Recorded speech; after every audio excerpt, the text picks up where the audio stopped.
ஒரு வார்த்தை கூட தமிழ்நாட்டை பத்தி பேசல. எப்பயுமே திருக்குறள்ல சொல்லி நீங்க ஆரம்பிச்சீங்க. உங்க ஊர் பட்ஜெட்ல அதெல்லாம் வச்சுக்கோங்க. இந்தியாவுக்கான பட்ஜெட். உங்களுக்கு என்ன ஸ்பெஷலா கொடுக்கணும்? உங்க தலையில என்னத்துக்கு கிரீடத்தை சுமத்தணும்? பெரும் பணம் தமிழகத்துக்கு தொடர்ந்து வருவதனால தான் உங்களால சிறப்பான திட்டங்களை எல்லாம் செய்ய முடிகிறது. தமிழ்நாடு ஒரு வளர்ந்து வர மாநிலமா இருக்கு. வளர்ந்து வர இல்ல, நன்கு வளர்ச்சி அடைந்த மாநிலம். அப்படிப்பட்ட மாநிலத்துக்கு ஒரு கூடுதலான ஒரு சிறப்பு கவனம் கொடுத்திருக்கலாம். எதுக்குன்னு கேட்கிறேன். நியாயமான ஒரு ஸ்டேட்மெண்டாவே இது இல்ல. அதுல அரசியல் காரணங்கள் இருக்கு. நான் ஆட்சியை நடத்தணுமா வேண்டாமா? அப்ப குறைந்தபட்சம் அதை கொடுத்தால் தானே. அந்த பாலிடிக்ஸுக்கு காரணமே எதிர்கட்சிகள் அதிகமாக இடங்களை பெற்றதுதான். இந்த பாரபட்சத்தோட இந்த அறிக்கை இருக்கு அப்படின்ற உத்தரப்பிரதேசத்துக்கு கொடுக்கப்பட்டிருக்கா, மகாராஷ்டிராவுக்கு கொடுக்கப்பட்டிருக்கா, ராஜஸ்தானுக்கு கொடுக்கப்பட்டிருக்கா, ஏதாவது ஸ்பெஷல் ஸ்கீம் கொடுத்திருக்காங்களா? அப்படி இருக்கும் பொழுது தமிழகம் புறக்கணிக்கப்படுகிறதுன்னு எப்படி சொல்லலாம்? சேம் டைம் வெள்ள நிவாரணம் வந்து நம்ம ரொம்ப நாளா கேட்டு மத்திய அரசு நான் உனக்கு நிதி தரமாட்டேன்னு சொல்றாங்களா? there is an arrangement issue.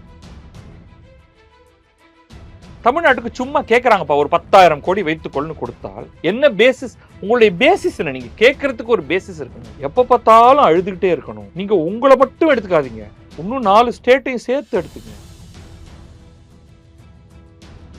தமிழகத்துக்கு கொடுக்கல, தமிழகத்துக்கு கொடுக்கல, தமிழகத்துக்கு கொடுக்கலன்னா என்ன அர்த்தம் அதற்கு? இல்ல அப்படி இல்ல, உங்கள்ட்ட இருந்து எடுக்கிறேன். உங்களுடைய பங்கு உங்களுக்கு வந்துகிட்டு தானே இருக்கு மாசம் மாசம். எதுக்கு எடுத்தாலும் என்ன ஏமாத்திட்டாங்கன்னு ஒரு நரேட்டிவ் செட் பண்றதுல தமிழகம் எப்பொழுதுமே முன்னாடி இருந்திருக்கு. இது ஒரு பொலிட்டிக்கல் நரேட்டிவா தான் நீங்க பாக்குறீங்களா? அப்சல்யூட்லி நரேட்டிவ் மட்டும்தான். ஒரு குறிப்பிட்ட கட்டத்துக்கு மேல் நீங்கள் வளர்ச்சி அடைந்து விட்டீர்கள் அல்லவா? அப்ப உங்களுடைய ஓன் பணத்திலே உங்களால செய்ய முடியும்.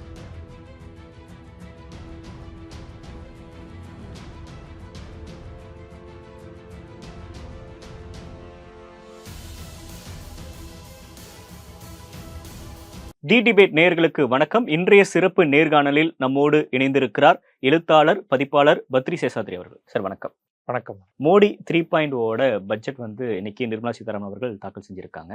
அரசியலா இதை பத்தி பேசுறதுக்கு முன்னாடி இந்த பட்ஜெட்டை பத்தி உங்களுடைய முதற்கட்ட பார்வை என்ன சார்? இதுல வந்து இந்த விஷயங்கள்லாம் ரொம்ப கவனிக்கக்கூடிய விஷயங்களா மாறி இருக்கு அப்படின்னு நீங்க எதை குறிப்பிட விரும்புறீங்க? கணிக்கிறாங்க மத்திய அரசு அப்படின்னு ரொம்ப காட்டமான விமர்சனங்கள் இங்க இருக்கக்கூடிய அதிமுக தொடங்கி திமுக வரைக்கும் எல்லாருமே விமர்சனம் வச்சுட்டாங்க. ஒரு வார்த்தை கூட தமிழ்நாட்டை பத்தி பேசல. எப்பயுமே திருக்குறள்ல சொல்லி நீங்க ஆரம்பிச்சீங்க. திருக்குறள் பழமையான குறள், தமிழ் மொழிக்கு அவ்வளவு சிறப்பு இருக்கு அப்படின்லாம் பேசிட்டு இந்த இதுல ஒண்ணுல கூட நீங்க சொல்லல அப்படின்னா இந்த நாடாளுமன்ற தேர்தல 40 இடங்கள்ல ஒண்ணுல கூட நீங்க ஜெயிக்கல அப்படின்ற அந்த தோல்வி விரக்தியில பாஜக இருக்கு அப்படின்றத அப்படித்தான் நம்ம பார்க்கணுமா? இதை ஒவ்வொரு பட்ஜெட்லயும் குஜராத்தை பத்தி ஏதாவது சொல்லியிருக்காங்களா? கர்நாடகாவில் இருக்கிற வீரசைவ பசவண்ணாவுடைய ஸ்டேட்மெண்ட்ல ஆரம்பிச்சிருக்காங்களா? தெலுங்கானால இருக்கிற ஒரு பொயட்டோடைய வார்த்தையில ஏதாவது சொல்லியிருக்காங்களா? கேரளால வள்ளத்தோளுடைய ஏதாவது ஸ்டேட்மெண்ட் சொல்லி ஆரம்பிச்சிருக்காங்களா? உங்க ஊர் பட்ஜெட்ல அதெல்லாம் வச்சுங்க. இந்தியாவுக்கான பட்ஜெட். உங்களுக்கு என்ன ஸ்பெஷலா கொடுக்கணும்? உங்க தலையில என்னத்துக்கு கிரீடத்தை சுமத்தணும்? அந்த கேள்வி நம்ம கேட்கிறோமா? திருக்குறள்னா சிதம்பரம் சொன்னாரு திருக்குறள். தனியா நாங்க வந்து சென்னையில வந்து பேசும்பொழுது அல்லது மதுரையில பேசும்பொழுது தமிழ் மொழி பழமையான மொழி அப்படின்னு அவர் பேசிக்கிட்டு தான் இருக்காரு நரேந்திர மோடி. உங்களை எந்த விதத்துல புறக்கணிச்சிட்டாங்கன்னு நீங்க சொல்லுங்க. தமிழ்நாடு ஒரு வளர்ந்து வர மாநிலமா இருக்கு. அப்படி இருக்கப்ப தமிழ்நாட்டுக்கான வளர்ந்து வர இல்ல, நன்கு வளர்ச்சி அடைந்த மாநிலம். ஓகே, நம்ம வளர்ச்சி இந்தியாலேயே எல்லா குறியீடுகள்லயும் மிக சிறப்பாக இருக்கக்கூடிய ஒரு மாநிலம் தமிழகம். அப்படிப்பட்ட மாநிலத்துக்கு ஒரு கூடுதலான ஒரு சிறப்பு கவனம் கொடுத்திருக்கலாம். எப்படி திட்டங்களை கொண்டு வந்திருக்கலாம். எதுக்குன்னு கேட்கிறேன். நியாயமான ஒரு ஸ்டேட்மெண்டாவே இது இல்ல. உங்களுக்கு ஏதாவது மறுக்கப்படுகிறதா? ஒரு ஃபார்முலா இருக்கு. எப்படி மாநிலங்களுக்கான நிதியை பகிர்ந்தளிக்கணுங்கிறதுக்கு ஒரு ஃபார்முலா இருக்கு. அதன்படி உங்களுக்கு வந்துகிட்டு இருக்கு இல்லையா? மகாராஷ்டிரா அதுல வந்து பல குறியீடுகள் வருது. அதுல பாப்புலேஷனும் ஒரு குறியீடா இருக்கு, உங்களுடைய பெர்ஃபார்மன்ஸ் குறியீடா இருக்கு. பெரும் பணம் தமிழகத்துக்கு தொடர்ந்து வருவதனாலதான் உங்களால சிறப்பான திட்டங்களை எல்லாம் செய்ய முடிகிறது. ஒரு எந்த சென்ட்ரல் திட்டமாக இருந்தாலும் தமிழகம் எங்கேயாவது புறக்கணிக்கப்பட்டிருக்கிறதா? தமிழனை பத்தி புகழ்ந்து பேசணும்னு சொல்ற பொழுது மற்ற மாநிலங்கள் இருப்பவர்களை புகழ்ந்து பேச வேண்டாமா? அப்ப எல்லாருக்கும் புகழ்ச்சி. இந்த நம்ம திராவிட மேடைகள்ல வந்து அவர்களே இவர்களே அவர்களே இவர்களேன்னு அதுக்கே 1/2 மணி நேரம் போயிடும். அதே மாதிரி நீங்க தமிழகத்துக்கு ஒரு சிறப்பா இந்த மாதிரி சொன்னா மத்திய பிரதேசத்துக்காரனோ அல்லது தெலுங்கானாக்காரனோ அல்லது ஒடிசாக்காரனோ கேட்க மாட்டாங்க. எப்பா எங்களுக்கும் 2 வார்த்தை எங்களையும் பாராட்டி பேசுங்கப்பான்னு. இதுல பாராட்டுறதுக்காகவா அல்லது அனைவருக்குமான திட்டங்களை உருவாக்குவதற்காகவா? என்ன விதத்துல தமிழ்நாடு வஞ்சிக்கப்பட்டிருக்கிறது? 2 மாநிலங்களுக்கு ஸ்பெஷல் நிதி ஒதுக்கீடு நடந்திருக்கு. கிளியரா பாத்தீங்கன்னா அதுல அரசியல் காரணங்கள் இருக்கு. நான் ஆட்சியை நடத்தணுமா வேண்டாமா? நீங்க தான் வந்து சந்திரபாபு நாயுடு எப்படியாவது உடைச்சு வெளியில கொண்டு வரணுங்கிற மாதிரியாக தானே தேர்தல் முடிந்த உடனே போய் அவரை பார்க்கறது. அவருடைய நண்பர் இவருடைய நண்பர் அவரை போய் பார்த்தார். நாங்கள் ஸ்பெஷல் ஸ்டேட்டஸை தருவதற்கு தயாராக இருக்கிறோம் அப்படின்லாம் காங்கிரஸ்ல இருந்தெல்லாம் பேசிட்டு தானே இருந்தாங்க சந்திரபாபு நாயுடுவை. அப்ப குறைந்தபட்சம் அதை கொடுத்தால் தானே. நீங்கெல்லாம் ரொம்ப சந்தோஷப்பட்டது என்ன? பாரதிய ஜனதாவுடைய தனி தங்களுடைய ஓன் பலத்தின அவங்களுக்கு மெஜாரிட்டி இல்ல வரல. அப்ப அதனுடைய பலன் நிச்சயமாக அந்த 2 கட்சிகளுக்கு போகும். ஏன்னா அந்த 2 கட்சிகள் தான் தாங்கி நிக்கிறாங்க. அவர்களோடு சேர்ந்துதான் அந்த மெஜாரிட்டி வருது. அப்ப கட்டாயமாக அவர்களுக்கு ஒரு பலன் போகும். ஆனால் அதே நேரத்துல அது என்னவோ அவங்க பாக்கெட்டு கொடுக்கறது இல்லை. ஆந்திரா இன்று நேற்று கேட்கல. ஆந்திரா அந்த தெலுங்கானா ஆந்திரா பிரிவுல ஆந்திரா பகுதியினர் பிரிவை கேட்கவில்லை, தெலுங்கானா தான் பிரிவை கேட்டார்கள். கரெக்டா? அப்ப முழு முதலீடுகளும் ஒன்றாக அதிகமாக எப்பவுமே வந்து கேபிட்டல் சிட்டியை சுத்தி தான் இருக்கும். இன்றைக்கு வந்து வட தமிழ்நாடு தனியாக பிரிக்கப்பட்டு ஒரு மாநிலமாக ஆகிறது சென்னையை உள்ளடக்கி அப்படின்னா, உடனே தென் தமிழகம் வந்து ஹைப்போதெட்டிக்கலா பேசுறேன், எங்களுக்கு ஒரு ஸ்பெஷல் ஸ்கீம் கொடுங்க அப்படின்னு தான் கேட்பாங்க. ஏன்னா சென்னையில் இருக்கக்கூடிய கட்டுமானம் எதுவுமே வேறு எந்த நகரத்திலும் தமிழ்நாட்டில் கிடையாது. அதேதான் ஹைதராபாத்தில் இருக்கக்கூடிய கட்டுமானம் ஆந்திரா பகுதி எங்கேயுமே கிடையாது. அப்ப எங்களுடைய பகுதியை வளர்க்கறதுக்கும் எங்களுடைய வருமானத்தை மேலே கொண்டு வருவதற்கும் எங்களுக்கு ஒரு சிறப்பு அந்தஸ்து வேணும். நாங்க அந்த சிறப்பு அந்தஸ்தை தரமாட்டோம் அப்படின்னு தான் சொல்லியிருந்தாங்க.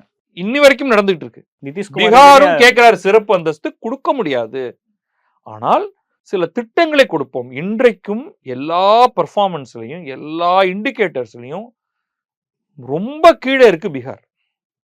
யார் ஆட்சியில் இருந்தாலும் சரி, நிதிஷ்குமார் பாரதிய ஜனதாவோடு இருந்தாலும் சரி, பாரதிய ஜனதாவுக்கு எதிராக இருந்தாலும் சரி, அந்த நிலையில தான் இருக்கு. அப்ப அதற்கு உதவிக்கரம் நீட்ட வேண்டும்ங்கிறது ஒண்ணு. ஆந்திரா இந்த பிரிவுனால அவர்களுக்கு கொஞ்சம் உதவி செய்ய வேண்டும்ங்கிறது 2வது. பிளஸ் இது 2ஓடையும் பாலிடிக்ஸ் கலந்துருக்கு. அந்த பாலிடிக்ஸுக்கு காரணமே எதிர்க்கட்சிகள் அதிகமாக இடங்களை பெற்றதுதான். இது நிச்சயமாக பாரதிய ஜனதா அதிகமான இடங்களை தன்னளவிலேயே தனிப்பெரும்பான்மை அடைந்திருந்தால் இந்த அளவுக்கு இவர்கள் இருவருக்கும் ஸ்பெஷல் திட்டங்கள் கிடைத்திருக்காது. கொஞ்சம் இருக்கும், ஆனால் இந்த அளவுக்கு கிடைத்தது. பாரபட்சத்தோட இந்த அறிக்கை இருக்கு அப்படின்ற அதுதான் இல்ல அப்படின்னு நான் சொல்றேன். குஜராத்துக்கு பாரபட்சமா ஏதாவது கொடுக்கப்பட்டிருக்கா? உத்தரப்பிரதேசத்துக்கு கொடுக்கப்பட்டிருக்கா? மகாராஷ்டிராவுக்கு கொடுக்கப்பட்டிருக்கா? நீங்க வரிசையா பாரதிய ஜனதா ஆட்சியில் இருக்கக்கூடிய ராஜஸ்தானுக்கு கொடுக்கப்பட்டிருக்கா? நீங்க வாங்க கம்ப்ளீட் லிஸ்ட் எடுங்க. இப்ப சமீபத்துல ஆட்சியை அவர்கள் பிடித்திருக்கிறார்கள் ஒடிஷால, பின்தங்கிய மாநிலம். ஏதாவது ஸ்பெஷல் ஸ்கீம் கொடுத்திருக்காங்களா? இல்லையா?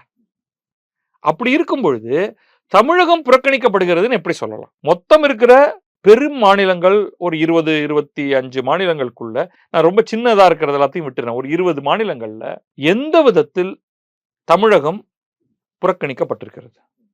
கிடையாது. இப்ப அவங்க ஒரு விளக்கம் கொடுக்குறாங்க. சரி, இப்ப வந்து மெட்ரோக்கான திட்டங்கள் வந்து இதுக்கு 60% வந்து மாநில அரசு தான் நிதி கொடுத்து ஒர்க் பண்ணிட்டு இருக்காங்க. மத்திய அரசு கிட்ட இருந்து வர வேண்டிய நிதி வரல. சேம் டைம் வெள்ள நிவாரணம் வந்து நம்ம ரொம்ப நாளா இந்த 2 பாயிண்ட் தனியா எடுத்துப்போம். என்ன காரணத்தினால மத்திய அரசுல இருந்து நிதி வரலை அப்படிங்கறத நம்ம ஆராய்வோம். ஆனா மத்திய அரசு நான் உனக்கு நிதி தரமாட்டேன்னு சொல்றாங்களா? there is an arrangement issue. இந்த கடனே இந்தியா தமிழகத்துக்கான மெட்ரோ திட்டங்களுக்கு ஜப்பான் நிதி நிறுவனத்திலேருந்து வரக்கூடிய கடனே மத்திய அரசு அத கேரண்டாரா பேக்கிங் கொடுத்ததுனால மட்டும்தான் வருகிறது. தமிழகத்தை போல இந்த போன்ற திட்டங்கள் வேற எந்த மாநிலத்துக்கும் கொடுக்கப்படல. பணம் கொடுக்க மாட்டேன், நீ இனிமே உன் இஷ்டத்துக்கு வேலையை பார்த்துக்கோ அப்படின்னு வந்து மத்திய அரசு சொல்லவே இல்லை. நீங்க தனித்தனியா ஒவ்வொரு மகாராஷ்டிராலேருந்து ஆரம்பிச்சு இந்த வேரியஸ் ஸ்டேட்ஸ் எடுத்துக்கலாம்.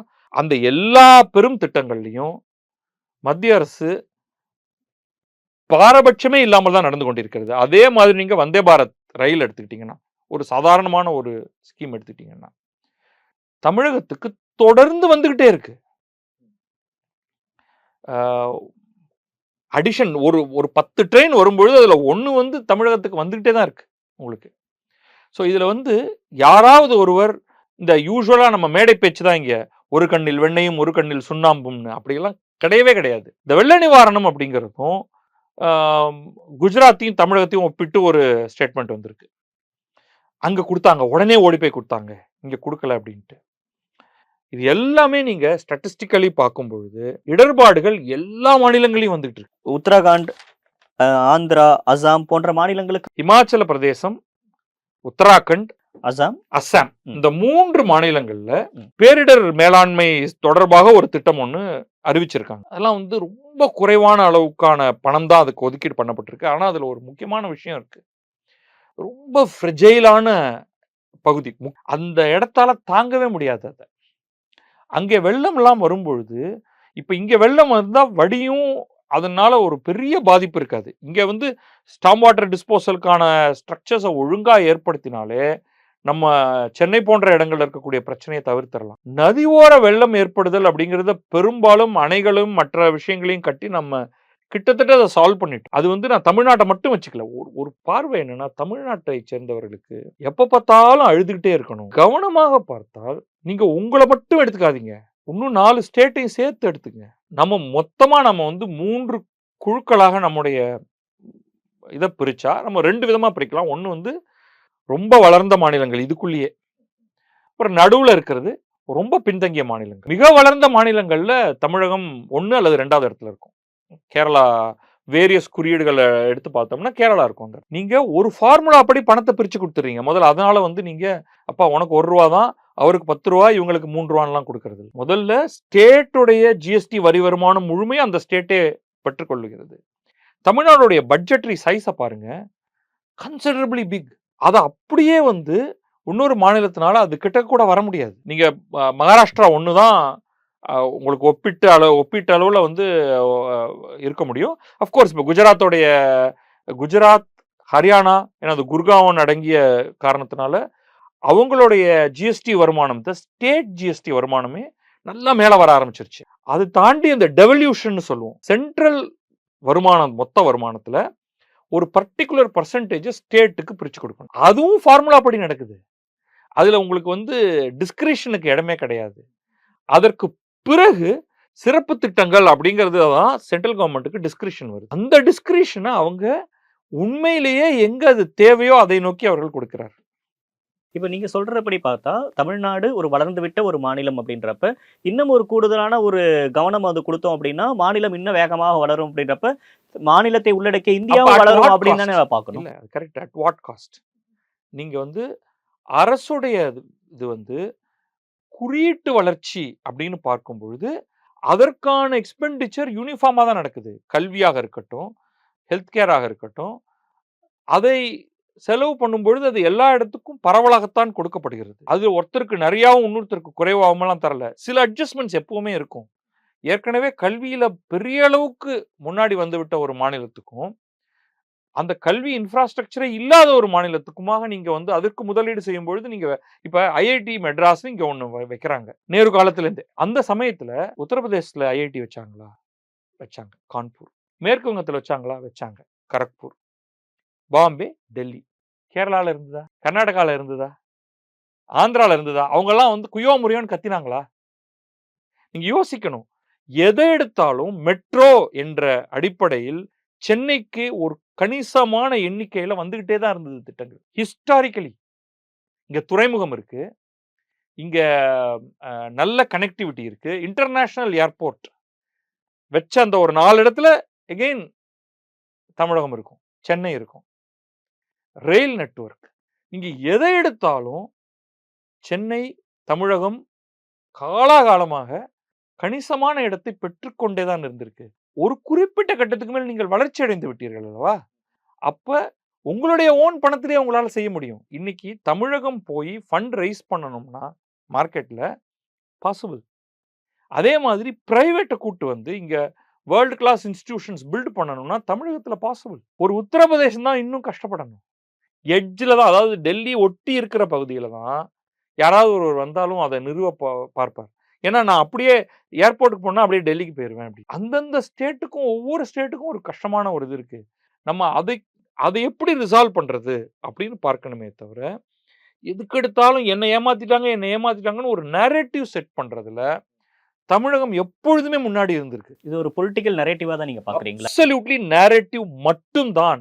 ஏன்னா இத கேட்கிறவங்க யாருன்னு பாருங்க. அது என்னன்னா, ஒரு காலத்துல இந்த வடக்கு வாழ்கிறது, தெற்கு தேய்கிறதுங்கிற நரேட்டிவை உருவாக்கியது யார்? ஆனால் அது கன்சீக்வென்ட்டா என்ன நடந்தது அடுத்தடுத்த ஆண்டுகள்ல? இன்னைக்கு பெர் கேபிட்டா வடக்கு வாழ்ந்து தெற்கு தேய்ந்தால், தமிழகத்துடைய பெர் கேபிட்டா இன்கம் இந்த அளவுக்கு அதிகரித்திருக்குமா? தெற்கு தான் வாழ்ந்திருக்கிறது. கேரளா 15,000 கோடி கேட்டு மத்திய அரசு கொடுத்தால் நீங்கள் என்ன சொல்வீர்கள்? மத்திய அரசுக்கு மட்டும் கூடுதல் கவனம் கொடுக்குறாங்க அப்படின்ற மாதிரி. ஏன் தமிழகத்துக்கு கொடுக்கவில்லைன்னு கேட்பீங்க. எதற்கு கேரளாவுக்கு கொடுக்க வேண்டும் அப்படின்னு கேட்கணும். நீங்க எதை எடுத்தாலும் நாங்க தானே டாப்ல இருக்கோம். ஹெல்த் பாராமீட்டர்ஸ் வைரஸ்லயும் நாங்க தான் டாப், அது வேற விஷயம். எதை எடுத்தாலும் நாங்க தான் டாப். நீங்க தான் சொல்றீங்க. இன்ஃபன்ட் மார்டாலிட்டி, மெட்டர்னல் மார்டாலிட்டி, வேற என்னென்ன இது எல்லாத்துலயும். அப்ப எதுக்காக நீங்க 15,000 கோடி கேட்குறீங்க? என்ன பண்ணீங்க நீங்க? உங்களுடைய வருமானத்தை நீங்கள் ஏன் வளர்க்கவில்லை? இன்னைக்கு நீங்க ஆந்திராவுக்கோ அல்லது பீகாருக்கோ கொடுப்பதை கேள்வி கேட்கும் தமிழகம், கேரளா கேட்டால் அது பரவாயில்ல கொடுங்க, ஏன்னா நாங்கெல்லாம் அரசியல் ரீதியில உறவில் இருப்பவர்கள் அப்படின்னு சொல்லுமா? இங்க என்ன நேரேட்டிவ் வரும்? சரி, நம்ம ஒரு மெத்தடாலஜி வச்சுப்போம். தமிழ்நாட்டுக்கு சும்மா கேட்கறாங்கப்பா, ஒரு 10,000 கோடி வைத்துக்கொள்னு கொடுத்தால், இப்போ மற்ற மாநிலங்கள்லாம் என்ன கேட்கும்? என்ன பேசிஸ்? உங்களுடைய பேசிஸ் என்ன? நீங்க கேட்கறதுக்கு ஒரு பேசிஸ் இருக்கணும் இல்லையா? குஜராத்துக்கு கொடுக்கணுமா வேண்டாமா? மகாராஷ்டிராவுக்கு இங்க ஸ்பேஸே இல்ல, பாஜக இங்க வெற்றி பெறல, அதுக்காக அவங்க வஞ்சிக்கிறாங்க. மகாராஷ்டிரால பாஜகவுக்கு இடம் இருக்கு இல்லையா? இன்னைக்கு ஆட்சியில இருக்காங்க இல்லையா? ஏதாவது ஸ்பெஷல் கொடுத்துருக்காங்களா? அவர்கள் கொஞ்சம் ஸ்பெஷல் கொடுத்தா, இப்ப அடுத்த தேர்தல் நடந்தால் ரொம்ப ஒரு இந்த பக்கம் அந்த பக்கம் போகும். ஏன்னா காங்கிரஸ், சரத்பவார், உத்தவ் தாக்கரே கூட்டணி ரொம்ப வலுவாக இருக்குங்க. அது அவர்கள் நாடாளுமன்ற தேர்தலில் காண்பித்தார்கள். அதுக்கப்புறம் எந்த இடைத்தேர்தல்கள், எம்எல்சி தேர்தல் எல்லாவற்றிலும் அவங்க காமிச்சிட்டு இருக்காங்க. ஒரு 10,000 கோடி ஸ்பெஷல் ஸ்கீம் அப்படின்னு கொடுத்து வாங்கிடலாம் அப்படின்னு பண்ணாங்களா? அவர்களுடைய வருமானம் என்பது கணிசமானது. எங்களுக்கு இன்னும் நிறைய கொடுங்க. நம்ம ஊர்ல ஒரு கணக்கு ஒன்று போடுவாங்க. நாங்கள் கொடுக்கிற காசு எங்களுக்கு நாங்கள் கொடுக்கும் ஒவ்வொரு ரூபாய்க்கும் எங்களுக்கு இத்தனை காசு தான் கொடுக்கிறீர்கள், பீகார் கொடுக்கும் ஒவ்வொரு ரூபாய்க்கும் அவர்களுக்கு 3 மடங்கு கொடுக்கிறீர்கள் அப்படின்லாம். நீங்க ஆக்சுவலா மகாராஷ்டிராவையும் குஜராத்தையும் ஒப்பீட்டில் எடுத்தீங்கன்னா, தமிழகம், மகாராஷ்டிரா, குஜராத் எல்லாம் ஒரே லெவல்ல இருக்கும். அப்ப அங்க கொடுக்குறாங்களா? குஜராத்ல அவர்கள் எல்லாத்துலயும் வெற்றி. 1990கள்ல இருந்து வெற்றி. 1998க்கு பிறகு வெற்றி. நிறைய சீட்டு கொடுத்துட்டீங்கப்பா. எப்ப பார்த்தாலும் 26 சீட்டு எங்களுக்கு கொடுத்துறீங்க.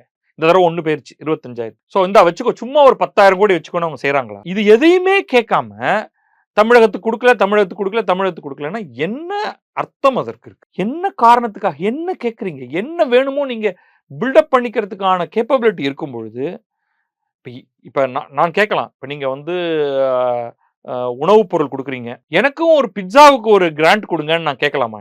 நான் என்னுடைய சம்பளத்துல தான் நான் அதை வாங்கிக்கணும். ஏன்னா எனக்கு ஒரு கணிசமான அளவுக்கு எனக்கு வருமானம் வருகிறது. இல்ல நான் நல்லா பண்ணிட்டு இருக்கேங்கிறதுனால எனக்கு ஒரு பிட்சா கிராண்ட் கொடுங்க அப்படின்னு நான் கேட்கிறேன். வளர்ந்து விட்ட மாநிலம் அப்படின்றதுக்காக உங்கள்ட்ட இருந்து எடுக்கிறேன் செய்யக்கூடாது அப்படின்ற ஒரு இல்ல, அப்படி இல்ல. உங்கள்ட்ட இருந்து எடுக்கிறேன். உங்களுடைய பங்கு உங்களுக்கு வந்துகிட்டு தானே இருக்கு மாசம் மாசம். உங்களுடைய டெவல்யூஷன், ஸ்டேட் ஜிஎஸ்டி உங்களுக்கு தானே நேரடியா வந்துருது. அதுக்கப்புறமா சென்ட்ரல் வருவாய் எல்லாத்தையும் சேர்த்து, டைரக்ட் டாக்ஸ், இன்டைரக்ட் டாக்ஸ் எல்லாத்தையும் சேர்த்து ஃபார்முலா, எல்லாரும் அக்ரி பண்ண ஃபார்முலா படி எல்லா ஸ்டேட்டுக்கும் பிரிச்சு கொடுக்கப்படுகிறது.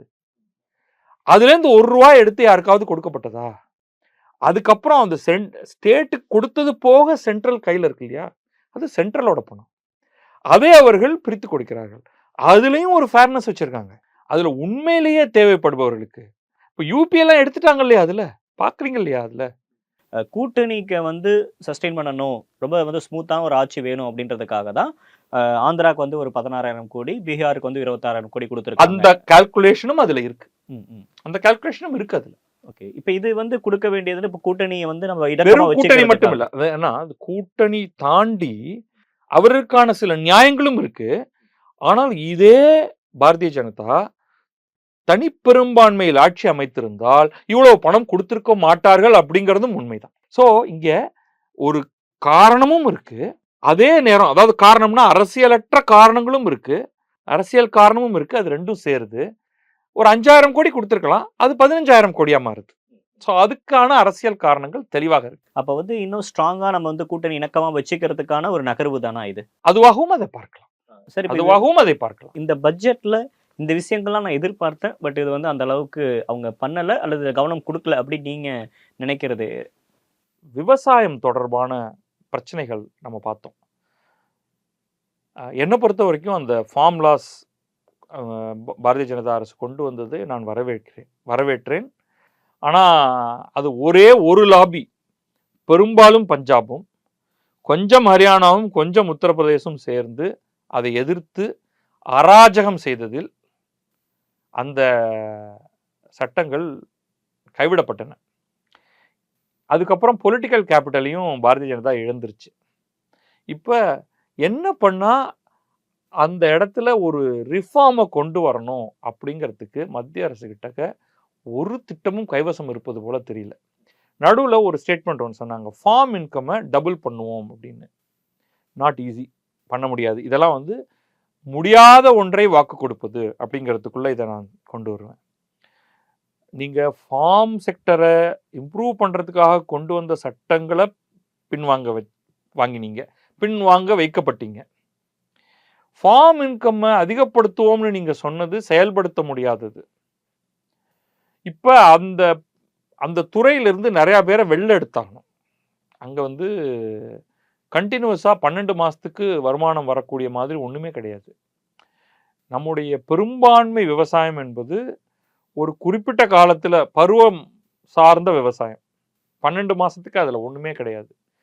அந்த ரெஸ்ட் ஆஃப் த டயத்துக்கு என்ன பண்றதுங்கிறதுக்காக தான் இந்த என்ரகா மாதிரி எல்லாம் காங்கிரஸ் அரசு கொண்டு வந்தது. அதன் மீது எனக்கு நிறைய கமெண்ட் இருக்கு. இது எல்லாம் சேர்ந்து என்ன பண்ணுதுன்னா, இந்த ரூரல் டிஸ்ட்ரெஸ்ன்னு ஒன்று உருவாக்குது. விவசாயம் என்பது அன்ப்ரொடக்டிவ்.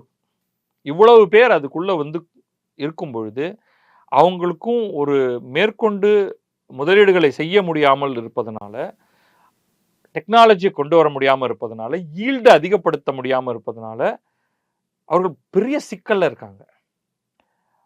அதற்கான சொல்யூஷன் கிளாரிட்டி இல்லாம கொண்டு வந்த சொல்யூஷனையும் பின்வாங்க வேண்டியதாக இருந்து, இன்றைக்கு நீங்க அந்த இடத்துல போய் 2 கோடி விவசாயிகளை ஆர்கானிக் ஃபார்மிங்கை நோக்கி நகர்த்துவோம்லாம் சொல்றாங்க. அது வந்து ப்ராக்டிக்கலி யூஸ்லெஸ்ன்னு நான் நினைக்கிறேன். வேற என்ன பண்ணியிருக்க முடியும் அப்படிங்கிறதுல என்னால் உடனடியாக பதில் சொல்ல முடியாது. ஆனால் இது உபயோகமற்றதுங்கிறத வேணா என்னால் சொல்ல முடியும். மாறாக நிறைய பேர் கேட்டுக்கிட்டு இருக்கிறது திரும்ப திரும்ப அதை நோக்கி, கோல்டு ஸ்டோரேஜ் இல்லைங்க எங்களுக்கு அப்படின்னா நீங்க அதுல இன்வெஸ்ட் பண்ணுங்க. சரியா, நான் ஒரு சில திட்டங்களோட வந்தேன், பஞ்சாப் ஃபார்மர்ஸ் அதை அழிச்சிட்டாங்க அப்படின்னு வெளிப்படையா சொல்லாம பத்ரி சொல்லலாம், நரேந்திர மோடி சொல்ல முடியாது. மாறாக நாங்கள் வந்து 100 இடத்துல ஒரு ஆண்டுக்கு 100 இடத்துல மெகா கோல்டு ஸ்டோரேஜ் கட்டுவோம் அப்படின்னு சொல்லியிருந்தா அது சிறப்பான திட்டமாக இருக்கும். அதை கூட அவங்க வந்து பில்ட் ஆப்ரேட் டிரான்ஸ்ஃபர் மோட் மூலமாக பிரைவேட் என்டிட்டிஸை கட்ட வச்சு அதற்கான பணத்தை கொடுத்து ஆப்ரேட் பண்ண வச்சு அதோடைய ப்ரைஸை ரெகுலேட் பண்ணுறது இன்னைக்கு அந்த மாதிரி அவங்க பண்ணியிருக்கலாம். அதற்கான திட்டம் பெரிய அளவில் இருக்கிற மாதிரி தெரியல. அப்புறம் இந்த ஆர்கானிக் ஃபார்மிங்கை வந்து ஊக்குவிக்கிறதுனால என்ன நடக்க போகுது அப்படின்னு எனக்கு தெரியல. மில்லட் ஊக்குவிச்சாங்க, அதற்கு ஒரு மீனிங் இருக்குது. ஏன்னா அது வந்து ட்ரவுட் ரெசிஸ்டன்ட் கிராப்னு சொல்லுவோம். நமக்கு மழையெல்லாம் நமக்கு கண்ட்ரோல்லையே கிடையாது. இந்த வருஷம் அதிக மழைனா சான்சஸ் ஆர் தட் அடுத்த வருஷம் மழை குறைய போகுதுன்னு. எப்படி இருந்தாலும் அடுத்தடுத்து 2 வருடங்கள்ல ட்ரவுட் நமக்கு ஏதோ ஒரு வருடத்துல வரும். அப்போ நீங்கள் வந்து அரிசி கோதுமைக்கெல்லாம் ரொம்ப கஷ்டப்படுவீங்க அதை விளைவிக்கிறதுக்கு. ஆனால் நீங்கள் திணை வகைகள், சாமை வகைகள் எல்லாத்தையும் நீங்கள் குதிரைவாளி போன்றவற்றையெல்லாம் மில்லட்டை கொண்டு வரும்பொழுது அது இந்த ட்ரவுட் ரீஜனையும் அதில் அதை விளைவிச்சிட முடியும். அதை நீங்கள் உணவுக்குள்ளே கொண்டு வரும்பொழுது ஓரளவுக்கு மக்கள் இது இல்லைன்னா அது அப்படின்னு பழகிப்பாங்க. ப்ரைஸிங் ரீசனபிளாக இருக்கும். நான் ஆண்டுக்கு மாதத்துக்கு இவ்வளவு அரிசி வாங்குறேங்கிற போல் இவ்வளவு அரிசியும் இவ்வளவு திணையும் வாங்குறேன், காலையில் அரிசி, இரவு நான் திணையில் ஏதோ ஒன்று சாப்பிட்றேன் அப்படின்னு அவங்க சொல்ல முடியும். எக்ஸாம்பிளுக்கு சொல்கிறேன், ஒவ்வொரு இடத்துலையும் வெவ்வேறு மில்லட் கிடைக்குது, அந்தந்த இடத்துக்கு அந்தந்த நிலத்துக்கு ஏற்றது. அதில் என்கரேஜ் பண்ணலாம். வாட்டர் இன்டென்சிவ் கிராப்பை குறைச்சி ட்ரவுட் ரெசிஸ்டன்ட் கிராப்ஸ் பண்ணலாம். மினிமம் சப்போர்ட் ப்ரைஸை இன்னும் நிறையா, இன்ஃபேக்ட் சுகருக்கெல்லாம் மினிமம் சப்போர்ட் ப்ரைஸே கொடுக்காது, அதெல்லாம் உங்களுக்கு தேவையே இல்லை, அது ஓப்பன் மார்க்கெட் ஹேண்டில் பண்ண வேண்டியது அப்படின்னு சொல்லலாம். உணவுப் பொருளுக்கு கொடுப்பது வேற, சர்க்கரைக்கு கொடுப்பது வேற. ஆனா அது லாபி இருக்கு. ஸோ அத கம்ப்ளீட்டா அதுல வந்து கொஞ்சமாவது வேறு விதமான ரிஃபார்ம் வரும்னு நான் எதிர்பார்த்தேன். நான் எதிர்பார்த்த மாதிரி ஒண்ணும் நடக்கல. அது ஒருவேள ஒரு சின்ன பயம் இருக்கு. ஏன்டா இவங்கள இவங்களுக்கு இப்ப இத விட ஈஸி ஒரு வருடத்துக்கு ரூ. 6,000 தரேன். அதுக்கப்புறமா என்ன ரூ. 8,000 மாத்துறேன் அப்படின்னு சொல்றதா இருக்கு. கல்வி நான் ஆரம்பத்துல சொன்னேன். அத பத்தி நமக்கு பேசுறதுக்கு டைம் இல்ல. ஆனா சொல்லுவோம். இந்த அப்ரென்டிஸ் ஸ்கீமும் first time job formal sector ஜாப்க்கு பிஎஃப் இந்த 3 கட்டணையா தரேன். கானது தர முதல் மாச சம்பளத்துல ஒரு அப் டு 15,000 ரூபீஸ் நான் பண்றேன் அப்படின்லாம் சொன்னது வந்து ரொம்ப முக்கியமானது. அதுல முக்கியமானது அப்ரென்டிஸ் ஸ்கீம். ஏன்னா அந்த கல்வியே ரொம்ப சுமாரானது. ஆனால் இன்னும் ஆழமா போய் கல்வியோடைய ஏன் கல்வி இவ்வளவு மோசமா இருக்கு? நீங்க ஒரு நியூ எஜுகேஷன் பாலிசின்னு கொண்டு வந்தால் போதுமா? அது நடைமுறைப்படுத்துவதில் என்னென்ன சிக்கல்கள் இருக்கு? ஒவ்வொரு மாநிலமும் உங்களுடைய திட்டத்தை ஏற்றுக்கொள்கிறதா? தமிழ்நாட்டுல முதல் ஆளா வெளில வந்து நாங்க அதை எதிர்க்கிறோம் அப்படின்னு சொல்லிருவாங்க. அது குலக்கல்வியிலேருந்து ஆரம்பிச்சு ஊர்வலத்துல இருக்கிற எல்லா விஷயத்தையும் இழுப்பாங்க.